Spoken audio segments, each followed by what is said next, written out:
Hello! This video is a little bit late coming your way in more ways than one. It's actually Thursday night now, and I usually post on first thing Thursday mornings, so it's coming late in the day. But also I've read a lot more than 5 books so far this month. I've actually currently finished 9 books and it's the 9th of April, so reading's going really well. But I have the first 6 of them here to wrap up for you, and I'm wrapping up 6 because 2 of them are graphic novels in the same series, so it just makes sense to talk about them together. So the first book that I finished this month was The Queen of the Tearling by Erica Johansson, which is a reread for me, so I listened to it on audio. I actually started it at the end of March and just finished it this month. This is the start of an epic fantasy series that follows Kelsey, who is a princess who has been raised by foster parents in secret whilst her uncle rules as regent and makes some pretty poor choices for the land of Tear. So we meet up with Kelsey at the beginning of this book when she turns 18, and the Queen's Guard come to collect her to return her to the capital for her to ascend the throne, but she is immediately being chased down by assassins. So it's a really fast-paced start to the story, and that pacing really carries through all the way through this first book and through the rest of the series, to be honest. There is never a dull moment within this series. Like I said, it is a reread, so I did know everything that was going to happen in this, but I still enjoyed it nonetheless. I struggled to get used to the audiobook initially, but after listening to a couple of hours of it, I was used to the narrator. I wouldn't necessarily recommend reading this for the first time using audiobook unless that's the only option available to you. I feel like the narration choice is very specific and won't be to everybody's taste, but I do really enjoy this story, and I was really interested to revisit it knowing what I now know about how the trilogy ends, because the end is very specific as well, and I didn't see too much foreshadowing in this one, but I suspect that the foreshadowing is going to start to come into play in the second one, which I hope to pick up probably next month though. The rest of the books I'm going to mention in this wrap up were all for my OWLS so far, so if you don't know, I am participating in the Magical Readathon this April, which we are sitting our ordinary wizarding level examinations, and that is a readathon arranged by G from the channel Book Roast. It's an absolutely incredible readathon. I will link her channel down below for you, and I will also link my TBR video for you in case you want to see what all of the books that I'm planning to read are. Like I said, I've read 9 books so far this month, so 8 of those have been for the OWLS so far, so I only have 4 left. But the first one I read was The Heart of Betrayal by Mary E. Pearson, which was for my Ancient Runes exam. This is actually a second book in a series. I read The Kiss of Deception last month in March and enjoyed it, so I wanted to continue on. This one maintains the fast pace that was established in the first book, and also starts to really focus in on character and relationship development, which I really enjoyed because I am a character-driven reader, and I'm really interested to see where the third book is going to go. The plot of the first book is following Princess Leia, who is due to enter into an arranged marriage at the beginning of the book for political reasons, but she's not really into that. She wants to marry for love, so she decides to run away, and she is pursued by her intended husband-to-be as well as an assassin. We just don't know which one is which, and it's fantasy but it's also romance, and there's lots of politics going on, particularly in this installment, and yeah, I just really enjoy it. It's quite light fantasy, I would say, so I think if you want fantasy but you don't want anything too heavy, then this is a pretty good series to pick up. It is young adult and pretty tropey at that, but I don't really mind that too much, and I just find it enjoyable and fun and easy to read. Next up we have the Flatshare by Beth O'Leary, which is the book club book for this month for this channel, and was also my arithmancy read for the OWLS, and it is a contemporary romance story that follows Tiffy and Leon. Tiffy is just coming out of a really bad relationship and needs a new place to live, but has a very small budget even though she lives in central London, whilst Leon needs to earn some extra money for reasons I won't explain. And so they enter into not only a flat share but a bed share situation. Leon works nights, so he only needs the flat during the day, and Tiffy works a normal shift, so she only needs the flat at night. So they share, and they never actually meet, but they start communicating using notes. And this is a really, really sweet story. It was very easy to read, very easy to get through. I really thoroughly enjoyed myself reading this one. It was also a very quick read. I read it in just over 24 hours, and it's not actually that short.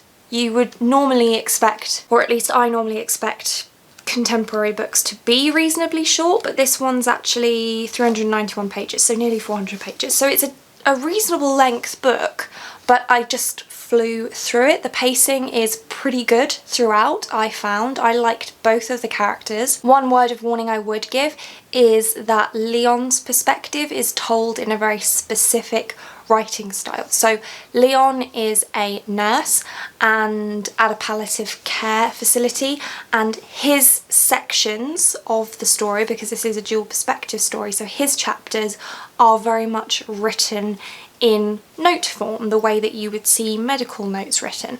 So because I'm a lawyer and I wrote a lot of my own notes for my files when I was practicing in that kind of format, it wasn't too jarring for me, and I found it really easy to read and follow because I've read a lot of notes like that. I wrote my own notes like that. I reviewed a lot of medical records whilst I was practicing, etc, etc.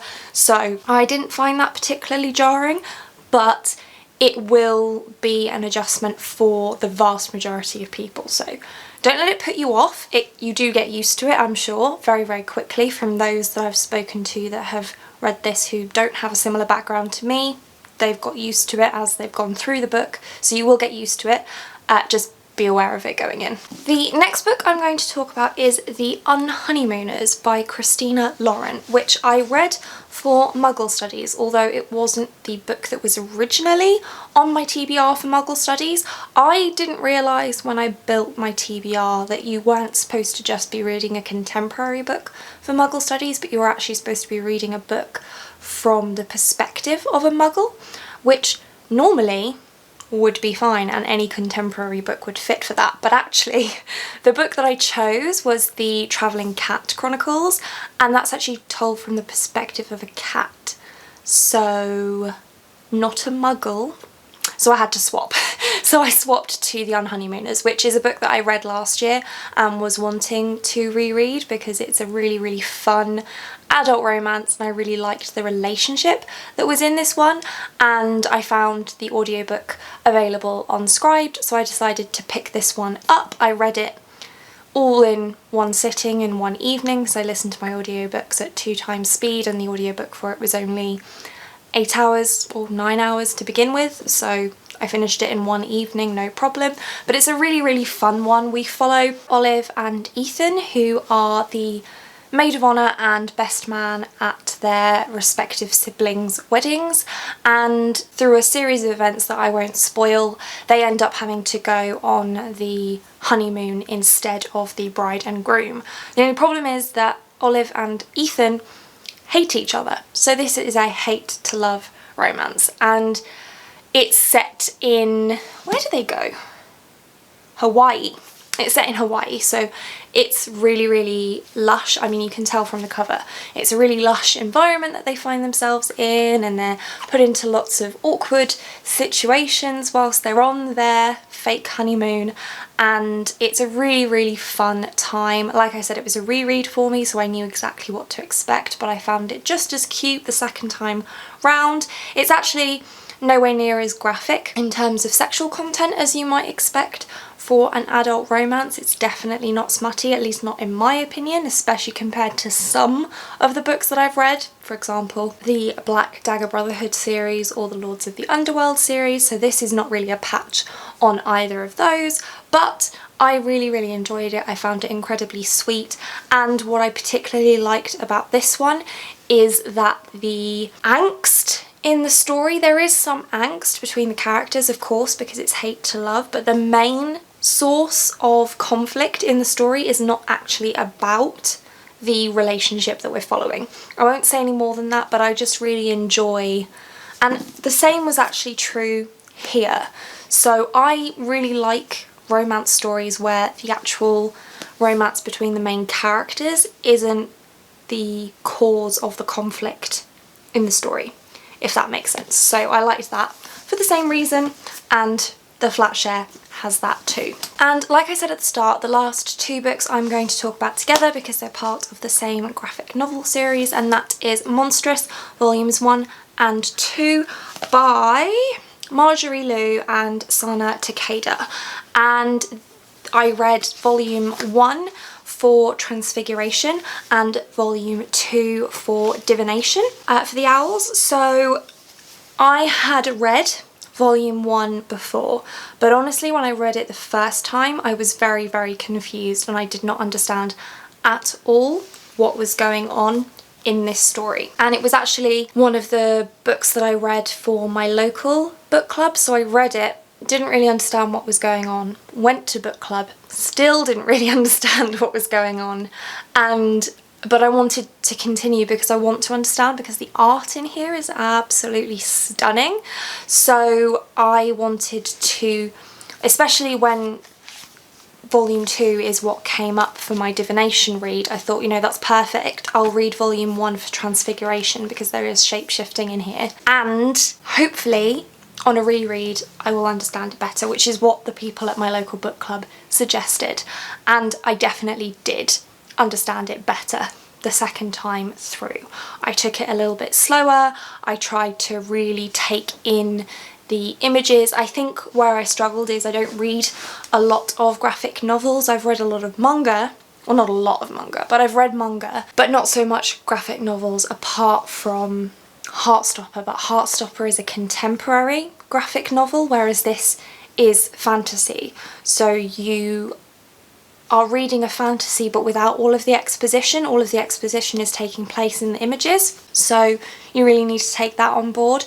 So what this is about, and I don't want to say too much because it is a graphic novel and I don't want to spoil it, but essentially we follow a character named Maker, and she is part of a species called the Arcanics that are a hybrid between humans and the ancients. So the ancients are sort of humanoid animals, so they're fully in animal form but they stand up like humans and they talk like humans, whereas humans are just the way that we are in our society. And then Arcanics are typically completely human in appearance apart from one animal part, so they might have a fox's tail or something, but there are a few Arcanics who appear completely human, and Maker is one of those, and she also has a mysterious tattoo on her chest that makes her extremely desirable. Also, Arcanics are extremely desirable because when they die they can be synthesized into a compound called Lilium that has magical properties which otherwise humans wouldn't be able to access. And I think that that's all I will say because, like I said, I don't really want to spoil it, but I'm really glad that I reread volume 1 because I definitely now understand better what is going on, and so I was able to enjoy volume 2. I still am not very deep into the story at all, and this is only 2 volumes of this series. I think that there's currently 4 volumes available in these kinds of editions, and then you can also buy a bind up of volumes 1 to 4 in hardback as well, but I believe that the rest of the series, or as much of the rest of the series that currently exists, is available on Tumblr. So I'm not really far enough into the story yet, I don't think, to properly give a review of my thoughts, but I am enjoying it so far. And like I said, the art is absolutely stunning, and I am glad that I now understand what's going on so that I can continue and hopefully begin to really form an opinion on the storyline other than just the art. But I do think that these are worth collecting just for the art alone, because they are so stunning. Like, truly, they are beautiful. If you can, go on Tumblr and have a look at some of the art, because it is honestly so gorgeous, and Tumblr is free. I just don't want to show the content of the art here for copyright reasons. And that's it. So those are the first 5-6 books that I have read in the month of April. As I said, I've actually completed 9, so hopefully there will be another one of these videos coming your way very shortly. But in the meantime, I think on Sunday I'm going to upload my video telling you about all of the adaptations I really would like to see made.